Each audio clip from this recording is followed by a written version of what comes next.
Assalamualaikum warahmatullahi wabarakatuh. Jadi di video kali ini kita akan membahas mengenai sudut antara dua buah vektor.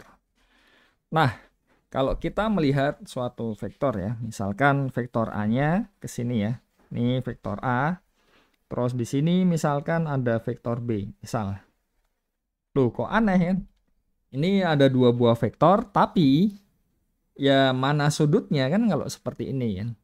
Jadi yang dimaksud sudut adalah intinya kita membuat ya titik pangkalnya masing-masing bertemu ya. Jadi ini kita geser.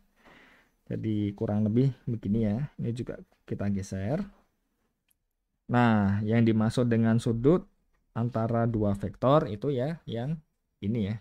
Jadi kita punya ya sudutnya adalah yang ada di antara 0 sampai 180 derajat. Tadi 180 pun juga ikut. Jadi inklusif ya, 0 juga ya. Jadi kita punya tetanya adalah ini.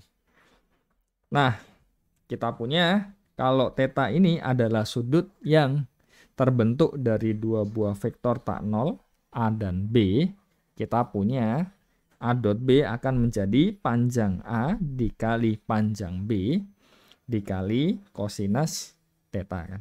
Nah, ini dari mana ya? Bisa kita lihat langsung sebetulnya dari definisi yang hasil kali titik ya.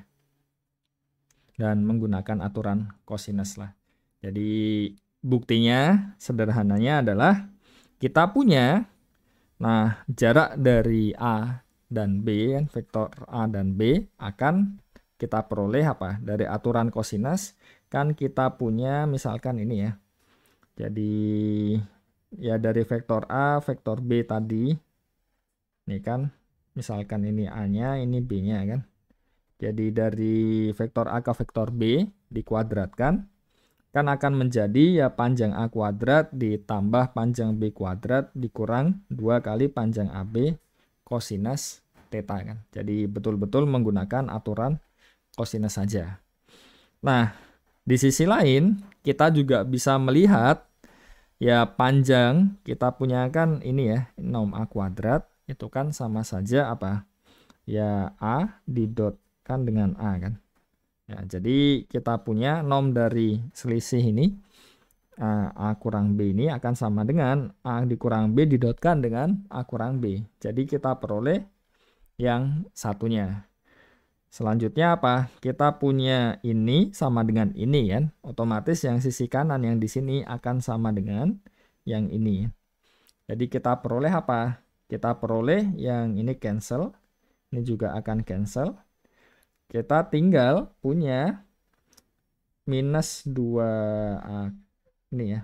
Jadi kita punya A dot B akan sama dengan ini kali ini B masih dikalikan cos theta ya. Berarti kan ya lagi-lagi kan kita kalikan dengan negatif setengah kan hilang juga kan. Jadi kita peroleh kesamaan ini. Jadi ini tadi kita peroleh dari sini. Nah, contohnya kalau misalkan kita akan mencari sudut dari vektor-vektor ini ya misalkan. Jadi kita punya vektor yang pertama adalah ini. Vektor yang kedua adalah ini ya.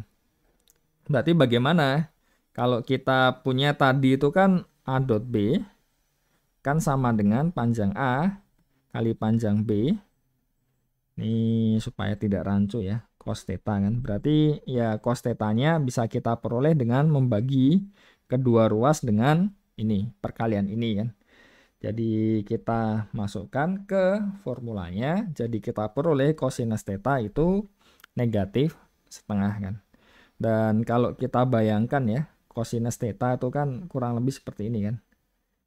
Jadi kita punya kalau dia negatif setengah, di sini kan 90 derajatnya kan. Jadi ini 90 derajat. Berarti kan setelah ini persis kan, berarti ditambah 30 dapat setengah. Berarti kita peroleh apa? Jadi ini 90 tambah 30 itu 120 derajat. Jadi sudut dua vektor ini adalah 120 derajat. Nah, selanjutnya kita juga bisa mengecek ya jenis-jenis sudut yang terbentuk dari dua vektor. Bagaimana caranya ya kita melihat saja kan. Kalau kita lihat ini kuadrannya tadi, ketika dia di antara jadi 0 sampai ini ya. Ini kan di sini kan area sini kan nanti kosinus tetanya kan jadi positif ya. Dan kita peroleh dari situ kalau A dot B-nya positif, kita punya tetanya akan jadi sudut lancip. Dan kalau dia sama dengan 0, berarti sudutnya jadi siku. Dan yang terakhir adalah kalau negatif seperti ini di area ini kan, berarti kan nanti jadi lebih dari 90 kan, kurang dari sama dengan 180. Nanti dia akan, ya kalau ini kurang dari ya, dia akan jadi sudut tumpul. Jadi hal ini mengakibatkan apa? Dari sini, nah kita punya apa? Ketika A dot B-nya 0, dia akan menjadi ya ortogonal atau saling tegak lurus. Jadi cara mengecek dua buah vektor apakah dia saling tegak lurus atau tidak, ya tinggal melihat dot produknya saja. Jadi kita punya vektor A dan B, dan ini sekali lagi juga berlaku di R2 ya, tidak hanya di R3. Kita punya dua vektor ini saling tegak lurus jika dan hanya jika ya ketika dot produknya itu 0. Atau dapat juga dilihat syarat perlu dan cukupnya ketika dua buah vektor itu saling ortogonal adalah ketika hasil dari dot produknya adalah menghasilkan 0.